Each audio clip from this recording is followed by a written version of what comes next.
오늘은 2019년도 추수감사절입니다. 여러분들이 한 해 동안 수고하셔서 이 연말까지 이렇게 도착을 했습니다. 농사를 지으셔서 호박 농사도 지으시고 감 농사도 지으시고 바나나 농사도 지으시고 감사합니다. 세상을 살아가면서 우리는 두 가지의 어떤 좋은 현상이 있어야 세상을 살아갈 수 있다 이렇게 봅니다. 그 두 가지 현상이 뭔가 하면은 첫째는 우리가 세상을 살아가는 어떤 적절한 조건을 얘기를 하는 거예요. 우선은 건강이 필요하고, 그리고 가족도 있어야 되고, 직업도 있어야 되고, 또 세상 속에서 어떤 공동체 속에 내가 소속도 돼 있어야 되고, 그리고 세상을 살아가면서 적절한 어떤 수입도 필요하고, 그런 게 몇 가지 조건이 우리가 세상을 살아가는 어떤 그 적절한 조건 내지는 환경이 될 수 있겠다 이렇게 봅니다. 조직도 다 있어야 되잖아요. 국가도 하나의 조직이고, 교회도 조직이고, 가정도 하나의 조직입니다. 거기에 내가 소속돼 있어서 그러면서 또 그 좋은 관계성을 가지면서 그렇게 살아가는 그런 어떤 우리의 삶의 환경이 그런 것이 있어야 우리가 세상을 살아갈 수 있다 이렇게 봅니다. 거기에 아울러서 그런 어떤 조건만이 필요한 것이 아니라 그 조건 속에서 그 모든 것을 살아낼 수 있는 어떤 에너지도 필요하다 이렇게 봅니다. 아버지가 되는 것은 어렵지 않습니다. 결혼해서 아이를 낳으면 아버지가 되고 엄마가 되고 다 그렇습니다. 그렇지만은 아버지 노릇을 하고 아버지로서의 에너지를 발휘하면서 가정의 직분을 잘 유지하면서 몇십 년을 이렇게 지내간다라고 하는 것은 썩 쉽지가 않습니다. 목사가 되는 것도 그리 어렵지는 않습니다. 신학 공부해서 목사고시 패스해서 안수를 받고 그러면 목사가 됩니다. 그러나 목사가 되어서 몇십 년 동안의 그 목회를 해내는 것은 이건 절대로 쉽지가 않습니다. 우리가 사는 세상도 완벽한 조건이 갖춰져 있다 그럴지라도 언제나 좋은 일만 있는 것이 아니고 어려운 일, 힘든 일, 복잡한 일도 우리는 종종 만납니다. 그런 것을 만날 때 그런 것을 헤쳐나가고 그런 것을 버텨내고 기다리고 해결해 나가고 그럴 수 있는 어떤 삶의 에너지도 필요한 거예요. 그러니까 어떤 조건과 환경만이 문제가 아니라 그것을 내가 다 버텨내고 해결해 나가고 견뎌낼 수 있는 어떤 에너지도 필요하다. 힘이 필요하다. 그런 이야기예요. 그러니까는 어떤 조건이라고 하는 것이 어떤 가시적인 것이라 그런다 그러면은 어떤 에너지라고 하는 것은 어떤 비가시적인 그런 어떤 힘이 필요하다. 그런 이야기인 겁니다. 이 두 가지가 다 필요하고 이 두 가지가 없으면은 절대로 우리의 세상을 살아가기 어렵다 이렇게 보는 겁니다. 마치 어떤 자동차가 있다 그럴 때 뭐 중형차 한 3천만 원, 뭐 대형차를 사려 그러면 뭐 그것보다 훨씬 비싼 돈을 주고 사지만 그렇게 수천만 원짜리 자동차를 이렇게 사도 거기에다가 기름을 넣고 이걸 운전을 해야 이 자동차가 가는 것이지 그냥 사다 놓기만 한다 해서 가는 것은 절대로 아닌 거예요. 그러니까는 우리가 세상 살면서 뭐 나이가 이만큼 먹었다, 직업이 있다, 나는 적절한 어떤 수입이 있다 그럴지라도 그 모든 삶을 이겨내고 버텨내고 해결해내는 어떤 에너지도 필요하다. 그래서 어떤 가시적인 것과 비가시적인 그런 두 가지 조건이 다 똑같이 있을 때 우리는 세상을 넉넉하게 살아갈 수가 있다 이렇게 보는 겁니다. 조건과 에너지 이렇게 한번 여러분 생각해 보세요. 그런데 그런 어떤 가시적인 조건이 있고 어떤 비가시적인 어떤 에너지 이런 것이 있다라고 놓고 볼 때 이 가시적인 어떤 것이 한 100점 어떤 점수를 얘기할 때 어떤 100이라는 수치가 이렇게 존재하고 보이지 않는 내 비가시적인 그런 에너지가 100이라는 수치가 이렇게 있다 그럴 때 이 100과 이 100이 뭉쳐서 200이라는 수치가 만들어지면서 그렇게 살아간다 이렇게 보는 겁니다. 200이라는 수치를 가지고. 그런데 어쨌든 200의 수치를 가지고 살아간다라고 할 때 그러면은 그 200은 제 감사하고 고맙긴 하지만 그 200 속에서 내가 순수하게 갖고 있는 에너지는 얼마가 될까라고 할 때는 물론 개인차가 좀 있기는 하겠지만 그 본인이 갖고 있는 순수한 에너지는 한 10%, 그러니까 한 20점 정도밖에는 안 된다 이렇게 보는 거예요. 그 나머지 180이라는 숫자는 뭘까? 이건 바로 하나님의 은혜인 거예요. 그러니까 가시적인 조건이 100이라는 것이 있고 비가시적인 것이 100이라고 하는 것이 있으면서 전체 200의 수치가 있어야 우리가 세상을 살아가는 것인데 내 스스로 갖고 있는 순수한 나의 에너지는 20밖에 없다. 10%밖에 없다. 나머지 90%, 이 180이란 이 수치는 하나님께서 주신 것이고 하나님의 은혜고 하나님께서 그렇게 무상으로 제공하신 그 180이라는 수치가 더해져서 200에 대해서 우리가 지금 살아가고 있다라고 하는 거예요. 예를 들면 제가 이제 목사잖아요.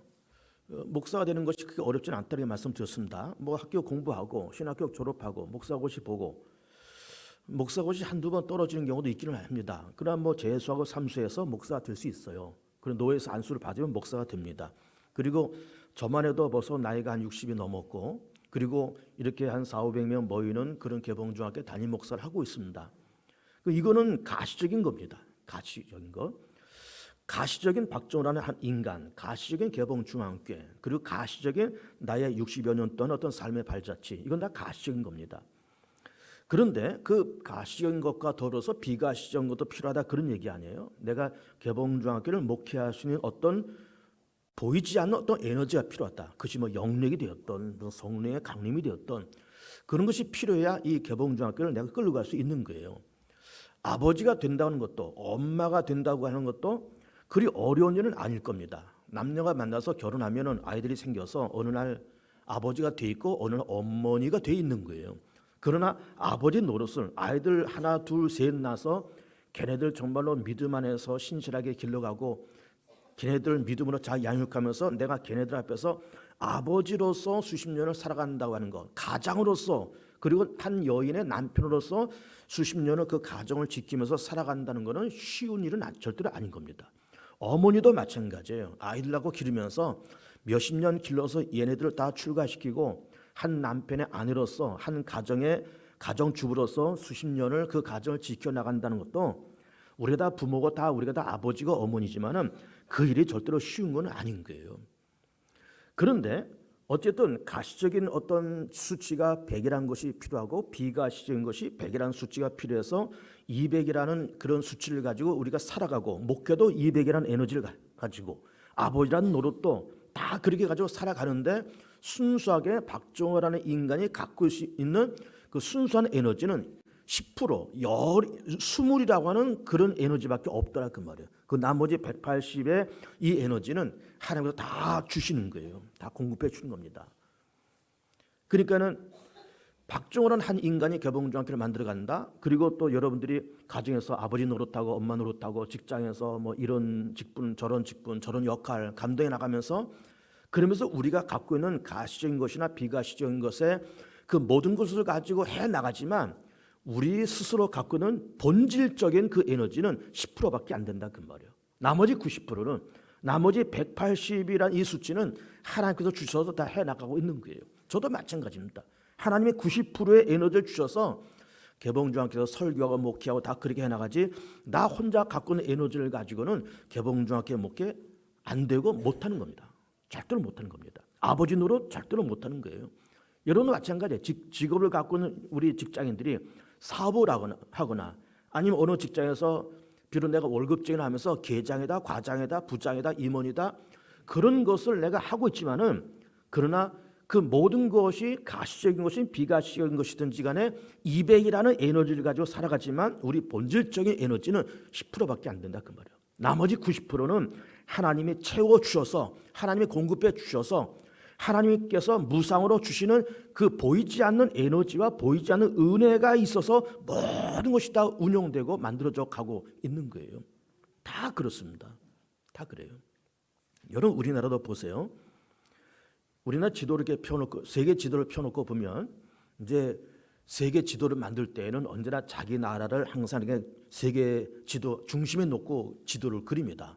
그래서 아시아권에서는 태평양을 중심해서 세계 지도를 그려요. 그 유럽이나 미국에서는 대서양을 중심해서 세계 지도를 그립니다. 근데 이 어쨌든 서구의 문명이 어쨌든 우리보다 먼저 된 문명이기 때문에 그렇게 유럽이나 미국에서 만든 세계 지도를 보면은 대서양의 중심에 있고 그리고 유럽 대륙과 미국 대륙의 가운데 있고 이 우리나라 이 아시아 변방 우리나라 일본 중국의 이 동북 삼성 이런 곳은 맨 오른쪽에 가 있어요. 그래서 우리나라와 일본은 극동이라는 거예요. 극동. 그래서 유럽의 입장에서 미국의 입장에서 항상 이 아시아의 맨 끝 우리나라 일본 다 극동이에요. 근데 그 극동에 있는 우리 대한민국 우리 대한민국 이렇게 보면은 토끼만한 그런 나라인데 그것도 반토막이 났잖아요. 그 작은 땅 대한민국에서 5천만한 인구가 살고 있고 그러나 어쨌든 감사하게도 우리는 3만 불 시대를 지금 가고 있는 겁니다. 그동안 우리는 20세기 때 전쟁도 경험하고 일제강점기도 경험하고 IMF 외환 위기도 경험하고 그런 위기를 건너가면서 열악한 우리 대한민국 있잖아요. 자원이 없고 전쟁도 만났고 열악한 우리 대한민국에서 석유 한 번 안 나는 그런 대한민국에서 정말로 먹고 살기 위해서 발버둥 치면서 우리는 21세기를 넘어오면서 우리는 소득 3만 불 시대를 지나가고 있고 우리는 세계에서 10번째 혹은 11번째 경제 대국으로 지금 서 있는 겁니다.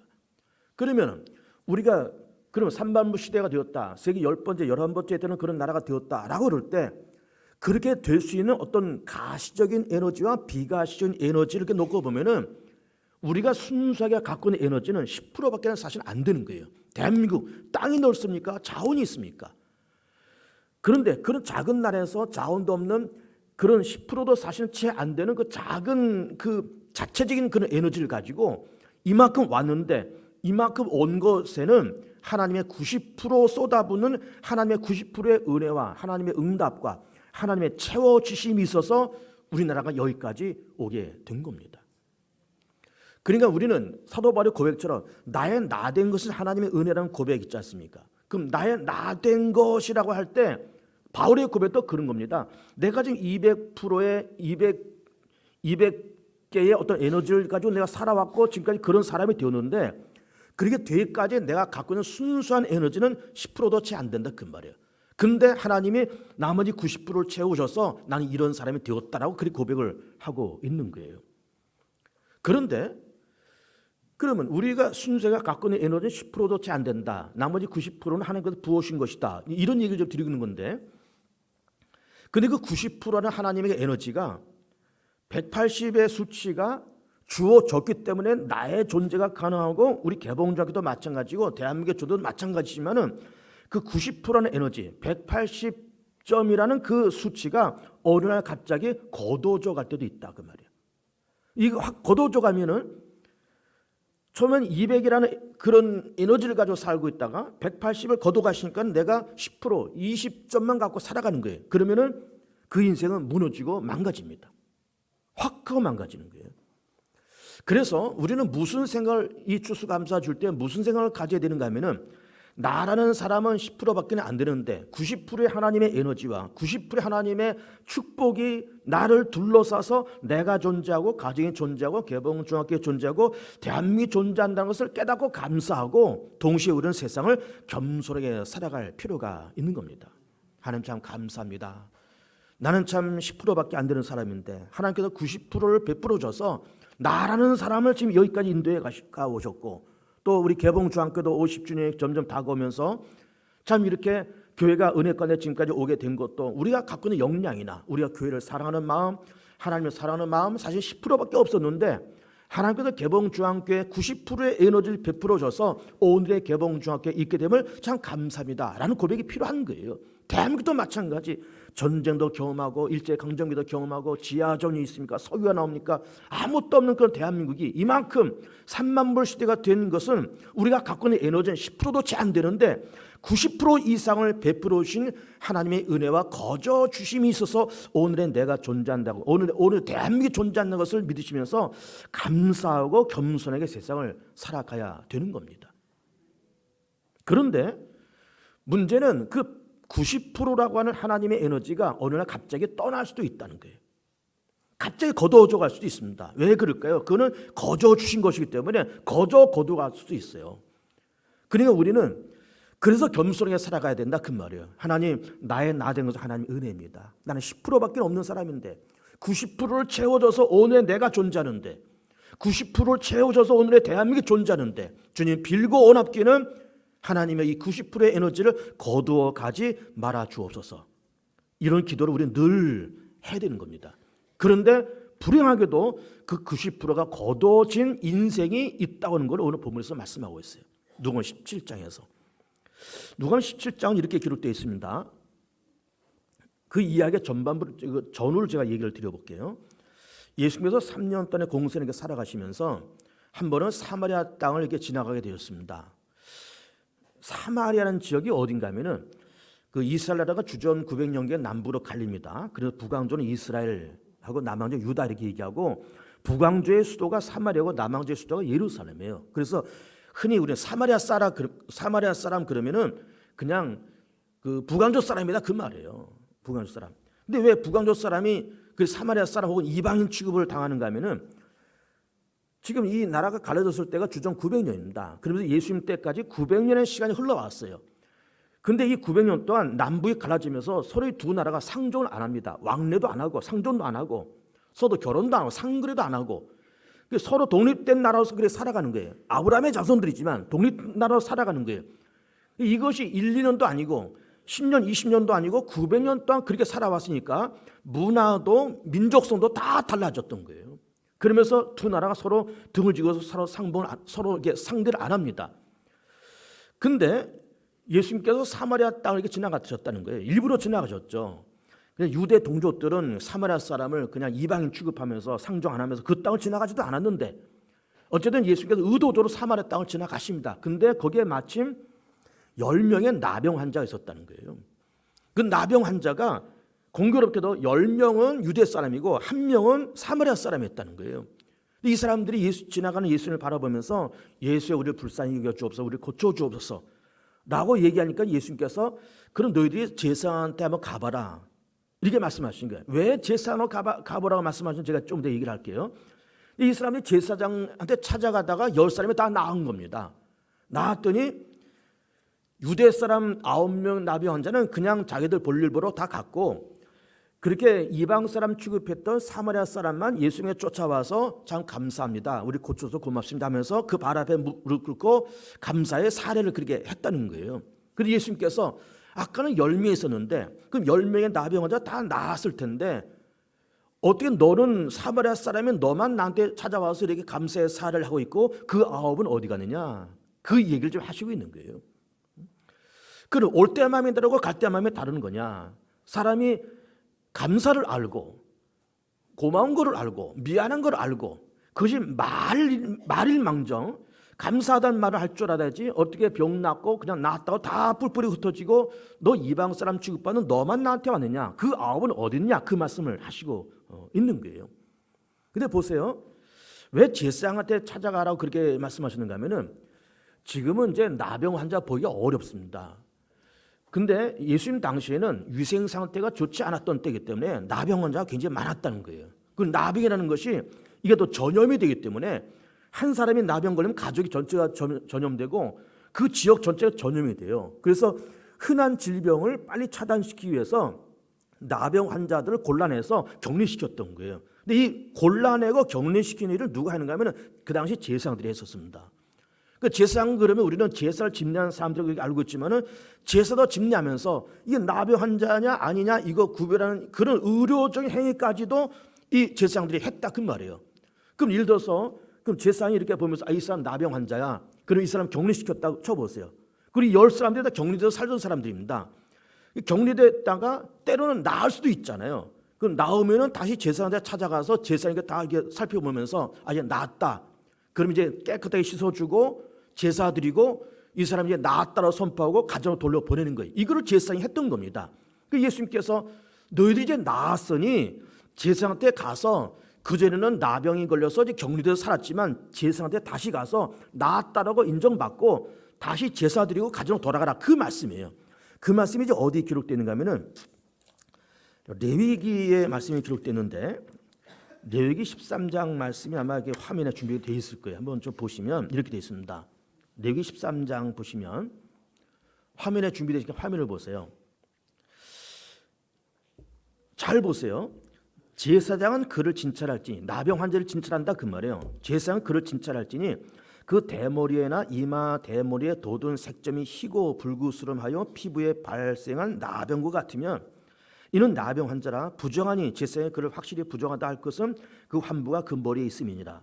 나병 환자는 옷을 찌고 머리를 풀며 윗입술을 가리고 외치기를 부정하다 부정하다 할 것이요. 왜 외치라 그랬는가 하면은 내가 나병 걸린 사람이니까 나한테 가까이 접근하지 말라 그 말이에요. 그래서 스스로 외치라 그 말이에요. 그리고 격리시킵니다. 그리고 병 있는 날 동안은 늘 부정할 것이다. 그 부정하지 혼자 살되 진영 밖에서 살지니라. 격리시키는 거예요.